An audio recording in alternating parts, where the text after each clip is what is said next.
Wir schauen uns heute einmal an, wie man am T5 Multivan 2,5 Liter 174 PS Diesel diesen kleinen Luftfilter da hinten austauscht. Ist ein Teil, kann man auf jeden Fall mal austauschen. Ihr seht gleich, das wird ganz, ganz schnell gehen. Kostet irgendwie 4 oder 5 Euro plus Versand. Der ist hier hinten einmal an den Kabeln befestigt. Da hat man jetzt gesehen mit so einer Klammer.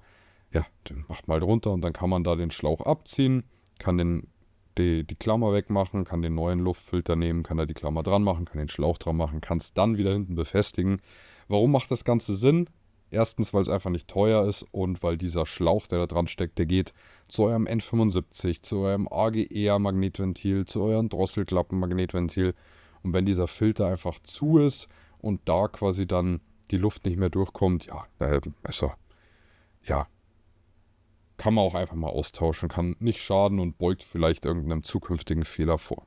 Genau, gerne auf unseren Kanal vorbeischauen. Wir haben eine tolle Playlist mit T5-Videos gemacht. Da ist bestimmt was für euch dabei.